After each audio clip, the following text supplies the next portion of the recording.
this is David. In today's video, I'm going to share with you what I've learned about Vlookup, the function in Google Sheets. Let's dive in. Let's look at the function of Vlookup and what inputs does it need.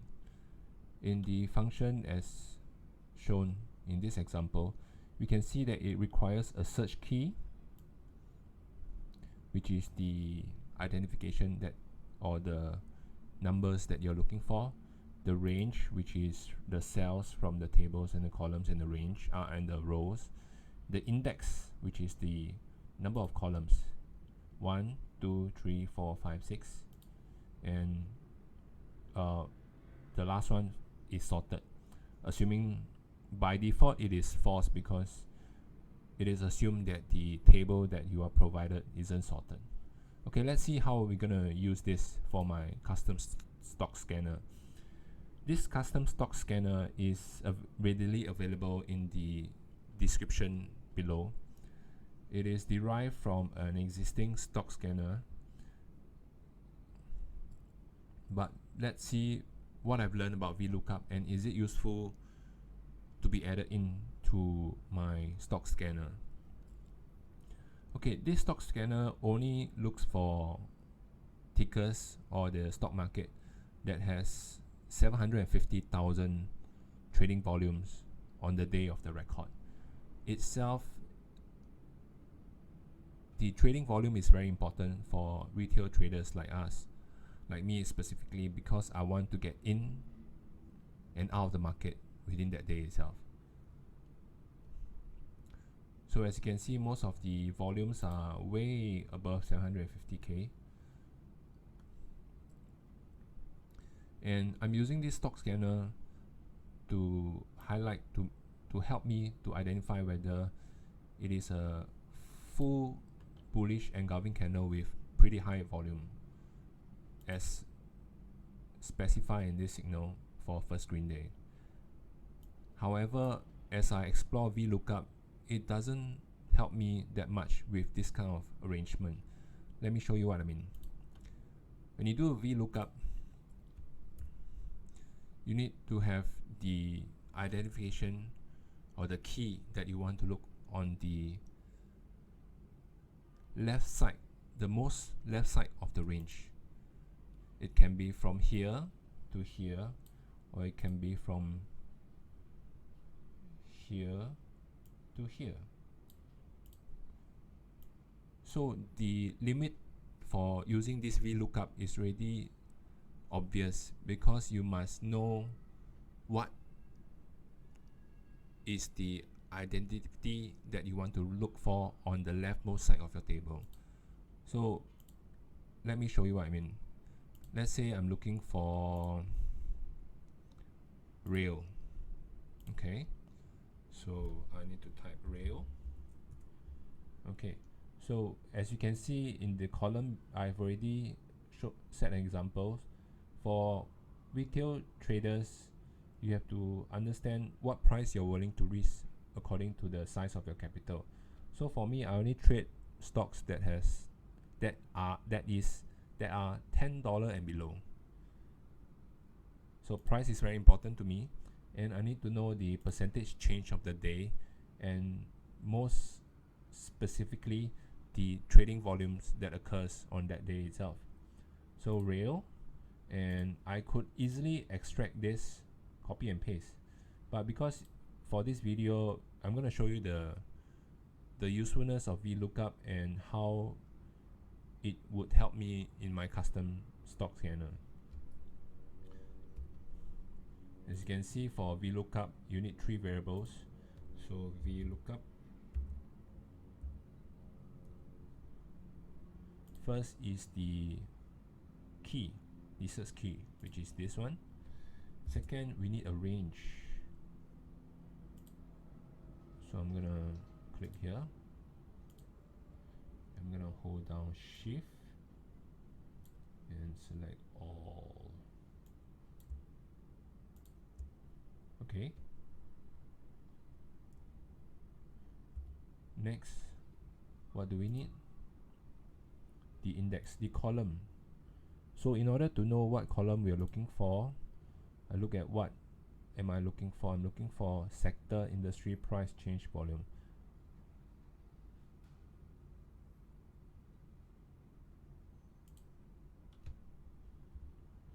Company. Okay, I'm looking for company. Let's try again. Vlookup. The search key, the range of the table,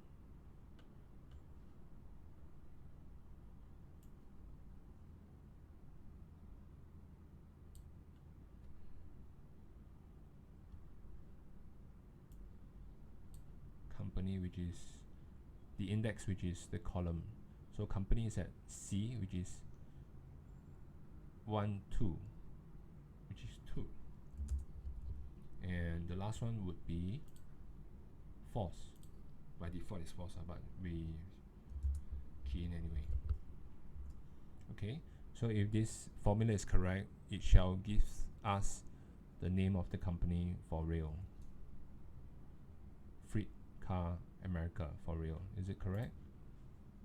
Yes.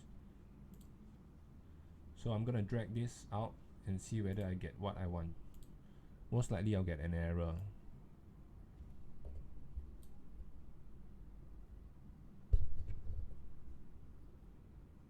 Industry is correct. Real price is wrong.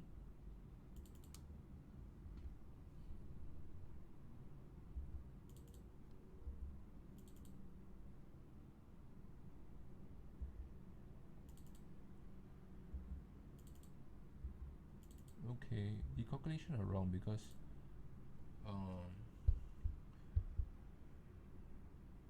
this is not the correct columns. So industry, railroad,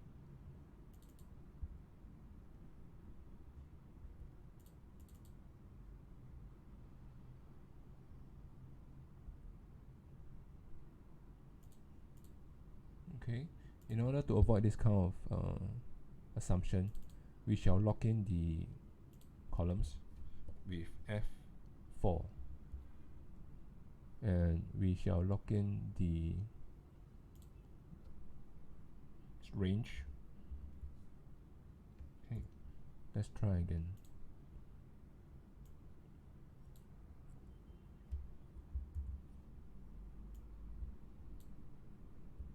Okay, since I lock up the search key and the range, the index doesn't change, which explains why the results are the same. So for sector, which column are they at? Sector is 1, 2, 3. So column I'll put here 3. Industry is correct. So for industries, for rail, is at 4. 1, 2, 3, 4.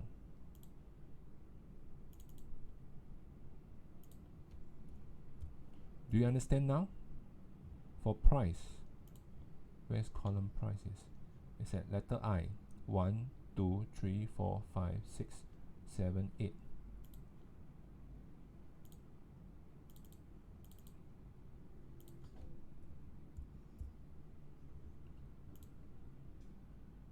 Change is at 9.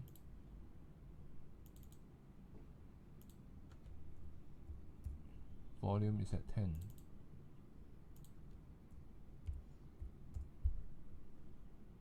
Okay, double check. Rail volume is at 16 million. Okay, so this is how you use a VLOOKUP. It is very limited. It assumes that your table has only one unique set of data, and also assuming that the data, the search index, or the identity that you want to search for is unique, which is not what I want. I'm not looking for tickers. I do not have any tickers in mind when I created this stock scanner. My only criteria is that it is a first green day on the current day, which is a bullish engulfing candle, and the close is higher than the previous day, as well as the volume. So as you can see, VLOOKUP, it is not what I'm looking for, because I need to know firsthand what the tickers am I looking for. But these scanners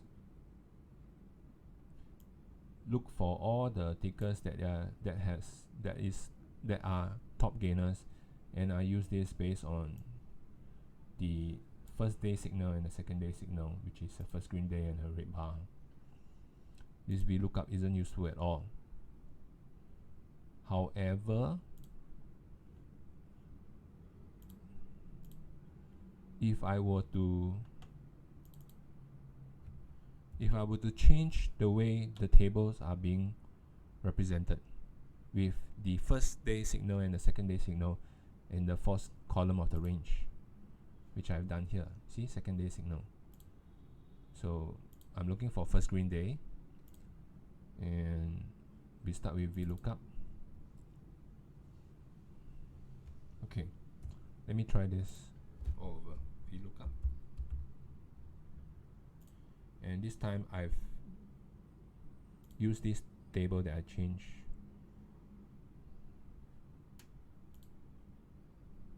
We're looking for this, and we look at the range. All the way down. Okay.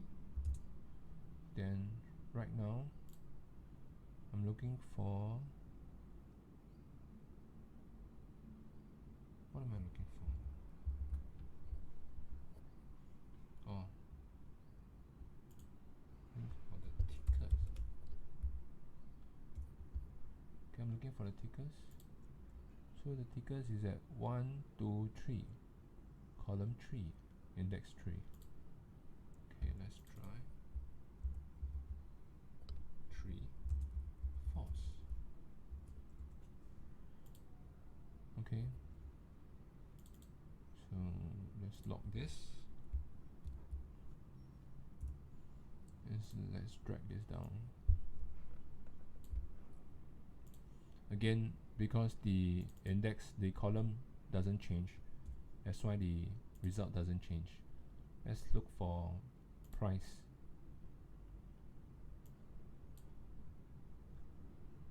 One, 2, 3, 4, 5, 6, 7, 8, 9, 10. So the price should be at 10.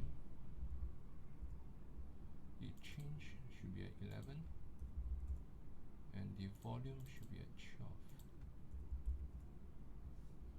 Am I right? UVXY. Okay.